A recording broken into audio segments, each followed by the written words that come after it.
Guys, आज हम start करेंगे केमिस्ट्री का फर्स्ट चैप्टर। तो हमारा जो फर्स्ट चैप्टर है वो एक्चुअली में क्या है, केमिस्ट्री का इंट्रोडक्शन है। कहाँ से हम केमिस्ट्री को पढ़ेंगे और कहाँ तक ले जाएंगे। यहाँ पर इस फर्स्ट चैप्टर में हम सबसे पहले स्टार्ट करेंगे बेसिक से। वही अब आपने पहले जो बेसिक पढ़ा है वो तो था बेसिक भाई ओवरऑल केमिस्ट्री को पढ़ने के लिए। अब है स्टार्टिंग से। तो सबसे पहले बात आती है भाई जो केमिस्ट्री है, केमिस्ट्री की क्या डेफिनेशन होगी। देखो हमारे आसपास जितने भी हमारे पास जो भी आप लोगों को सब्सटेंस दिख रहे हैं, है ना। अब ये मार्कर दिखा मेरे को, अब मार्कर ये किसी ना किसी सब्सटेंस से मिलकर बना होगा। ये कपड़ा है, ये कपड़ा भी किसी ना किसी सब्सटेंस से मिलकर बना है। ये व्हाइट बोर्ड भी किसी ना किसी सब्सटेंस से मिलकर बना है। तो हम यहाँ पर अगर देखें तो केमिस्ट्री की डेफिनेशन को हम कैसे डिफाइन करेंगे, केमिस्ट्री को हम कैसे बोलेंगे कि हाँ भाई केमिस्ट्री का मतलब ये होता है। तो मेरे पास ये क्या है, कोई ना कोई मैटर है। जितने भी ये सारी कपड़ा है, व्हाइट बोर्ड है, मार्कर, ये क्या है, मैटर है। अब ये जो मैटर है, इन मैटर की स्ट्रक्चर्स को मैं क्या करना चाहता हूँ, स्टडी करना चाहता हूँ। अब मैंने देखा मेरे पास और भी मैटर थे, 2-3 मैटर थे। उन 2-3 मैटर को मैंने क्या किया, मिक्स कर दिया। मिक्स करने के बाद मैं उन्हें अलग अलग कंडीशन में रख कर उन पर स्टडी करूं, तो ये जो पूरी की पूरी स्टडी होगी इस पूरे सिस्टम की, इसी को हम क्या बोलेंगे, रसायन शास्त्र बोलेंगे, केमिस्ट्री बोलेंगे। ठीक है, केमिस्ट्री का सिंपल मतलब क्या हुआ, आपके पास जो भी मैटर है उसकी स्ट्रक्चर को आप लोग स्टडी करो, या आपके पास जो अलग अलग सब्सटेंस है उनको आपस में मिक्स करो और उनकी डिफरेंट एनवायरमेंट कंडीशन में, चाहे आप टेम्परेचर दो, टेम्परेचर देने का मतलब क्या हुआ, यहाँ आप हीट करो चाहे उसे कूलिंग करो, अलग अलग कंडीशन में आप क्या करो, उसकी स्टडीज करो। यही आपकी क्या है, पूरी पूरी केमिस्ट्री कहलाती है। आई बात समझ में। अब यहाँ सबसे पहले हम स्टार्ट करेंगे बेसिक से। मैं यहाँ पर बात करूंगा मैटर की। मैटर का मतलब क्या होता है, मैटर का मतलब ये हुआ भाई साहब, आपके पास जो भी आपके आजू बाजू में जो भी चीज आपको दिख रही है, जो जिसका कोई ना कोई क्या है, मास है, उसका कोई ना कोई क्या है, द्रव्यमान है, वो मेरे लिए क्या होगा, मैटर होगा। क्यों? क्योंकि वो जो सब्सटेंस है वो कोई ना कोई क्या कर रहा है, जगह ऑक्यूपाई कर रहा है, कोई ना कोई स्पेस ऑक्यूपाई कर रहा है। उसी को मैं क्या बोलूंगा, मैटर बोलूंगा। अब इस मैटर को हम क्या करते हैं, फर्दर डिवाइड करते हैं according to their physical and chemical property. उसके भौतिक और उसके रसायनिक गुण के आधार पर हम क्या करते हैं, उसको क्लासिफाई करते हैं। तो उसी को देखते हैं हम। यहां पर मैंने देखा कि भाई साहब जो मैटर है, जिसे हम हिंदी में क्या बोलते हैं, द्रव्य बोलते हैं। क्या बोलते हैं, द्रव्य। इसको मैं फिजिकल और केमिकल प्रॉपर्टीज के हिसाब से क्या कर रहा हूं, क्लासिफाई कर रहा हूं। फिजिकल का मतलब हुआ भौतिक गुण के आधार पर। किसके आधार पर, भौतिक गुण के आधार पर। केमिकल का मतलब हुआ रासायनिक गुण के आधार पर, रासायनिक गुण के आधार पर। अब फिजिकल की अगर बात करूं मैं, फिजिकल प्रॉपर्टीज की अगर बात करूं, फिजिकल प्रॉपर्टीज का मतलब क्या होगा, देखो भौतिक, हमेशा ध्यान रखना, भौतिक या फिजिकल का मतलब क्या होता है। अगर आपके पास कोई सब्सटेंस है, उसको आप क्या कर रहे हो, अपनी आंखों से देख रहे हो, आंखों से देखने पर वो आपको कैसा नजर आता है। फॉर एग्जाम्पल मेरे पास ये मार्कर है, तो मैंने देखा भाई साहब ये थोड़ा सॉलिड सा नजर आ रहा है मेरे को। फिर मैंने देखा इसका कलर भी है व्हाइट और रेड। तो यहाँ पर क्या हुआ, मेरे को इसका कलर दिखा, मेरे को इसकी स्टेट दिखी। तो यहाँ पर मैं क्या करूंगा, जो मैटर है उसको फिजिकल प्रॉपर्टीज के हिसाब से 3 कैटेगरी में डिवाइड करता हूं। वो मेरे पास क्या क्या है, सॉलिड यानी ठोस मैटर, ये भी हो सकता है ठोस रूप में यानी सॉलिड की फॉर्म में, फिर लिक्विड यानी द्रव की फॉर्म में, और लास्ट हमारा गैस की फॉर्म में। ठीक है, अब ये आप लोगों को पता है सॉलिड, लिक्विड, गैस। सॉलिड का मतलब क्या होता है, जहां पर पार्टिकल्स के बीच में इंटर पार्टिकल स्पेस क्या हो, नेग्लिजिबल हो, और पार्टिकल के बीच में जो फोर्स ऑफ अट्रैक्शन हो वो क्या हो, बहुत हाई हो। लिक्विड की बात करें तो यहां पर जो इंटर पार्टिकल स्पेस और जो फोर्स ऑफ अट्रैक्शन है वो क्या हो जाते हैं, थोड़े इंटर पार्टिकल स्पेस इंक्रीज हो जाती है और फोर्स ऑफ अट्रैक्शन कम।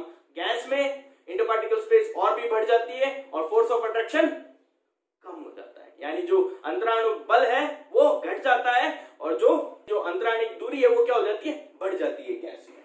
ठीक है, ये आप लोगों को पता है, मैं इसके बारे में नहीं बताऊंगा। ठीक है, क्योंकि ये सबको पता है कि सॉलिड का एक डेफिनेट शेप और डेफिनेट वॉल्यूम होता है, वो सब बातें आपको पता है। ठीक है, हम बात करेंगे मेनली यहाँ पर केमिकल प्रॉपर्टीज के आधार पर, इसको जो डिवाइडेशन किया गया है उसकी बात करेंगे। तो अब देखो केमिकल प्रॉपर्टीज यानी रासायनिक गुण के आधार पर अगर मैं द्रव्य यानी मैटर को डिवाइड करूं तो मेरे पास 2 टाइप्स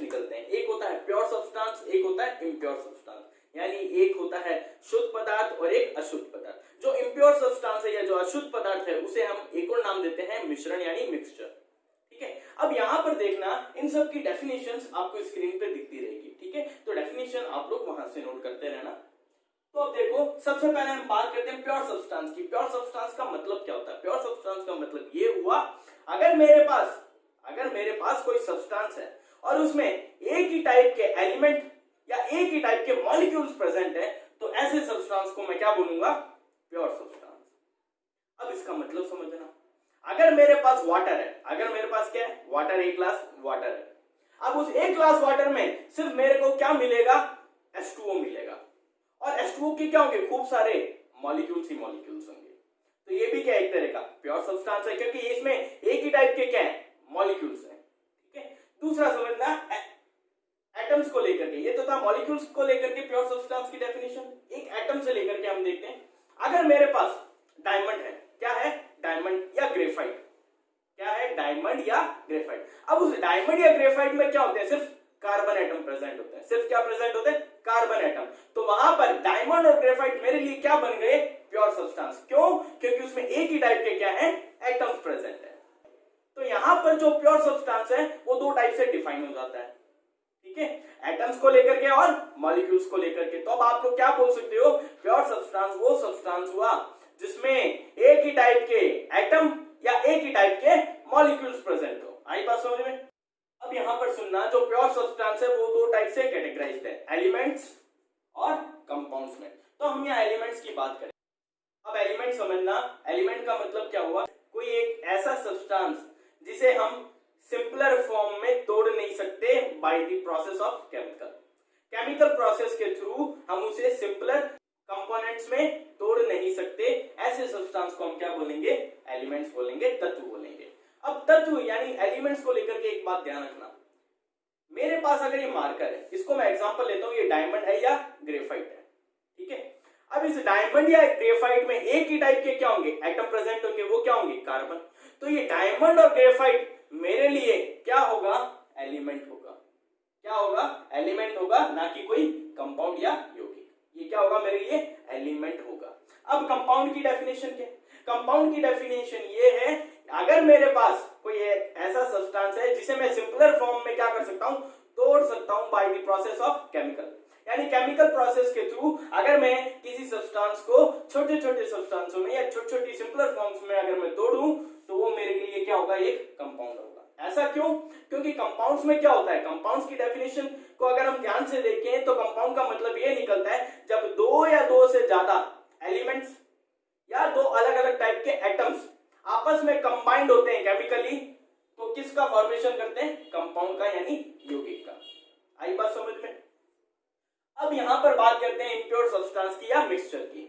इम्प्योर सब्सटेंस का मतलब क्या हुआ? जब मैं दो या दो से ज्यादा सब्सटेंस को आपस में मिक्स करूं तो मेरे को जो सब्सटेंस मिलेगा एट लास्ट में, वो क्या होगा? इम्प्योर सब्सटेंस यानी मिक्सचर। अब ये जो मिक्सचर है ये फर्दर दो डिवाइडेड है, दो कैटेगरी में। वो दो कैटेगरी क्या है? एक होता है होमोजीनस, एक होता है हेटेरोजीनस। होमो का मतलब हो गया सममांगी मिश्रण, हेटेरो का मतलब हो गया विषमांगी मिश्रण। अब इसका मतलब समझना, फॉर एग्जांपल मेरे पास ये एक बीकर था, इसमें मैंने क्या डाला? पानी डाला। क्या डाला? वाटर डाला। ठीक है, अब इस वाटर के साथ साथ अब मैंने इसमें क्या डाल दिया? अल्कोहल डाल दिया। क्या डाल दिया? अल्कोहल। अब मैं अगर देखूं तो इस पूरे में क्या है? अल्कोहल और वाटर का क्या है? मिक्सचर है। मैंने यहां से कुछ पार्ट बाहर निकाला और चेक किया तो मेरे को 90% तो क्या मिला? H2O यानी वाटर, और 10% मेरे को क्या मिला? C2H5OH यानी अल्कोहल मिला। फिर मैंने कुछ पार्ट यहां से बाहर निकाला तो मेरे को वापस ये कंपोजिशन यहां पर क्या हुआ? रिपीट हुआ, यानी यहां पर निकाला तब भी मेरे को क्या मिला? 90% तो क्या मिला? वाटर, और 10% क्या मिला? अल्कोहल। इसका मतलब ऐसा सब्सटेंस जिसका कंपोजिशन थ्रू आउट क्या रहे? सेम रहे, वो सब्सटेंस क्या होते हैं? होमोजेनस सब्सटेंस कहलाते हैं, यानी होमोजेनस मिक्सचर। ऐसे मिश्रण जिनका कंपोजिशन थ्रू आउट क्या रहे? सेम रहे, वो क्या होंगे? सममांगी मिश्रण। अब विषमांगी यानी हेटेरोजेनस मिक्सचर की बात करें, यहां पर अगर मैं एग्जांपल ले लूं, फॉर एग्जांपल मेरे पास नमक है। क्या है? नमक। नमक का मतलब NaCl,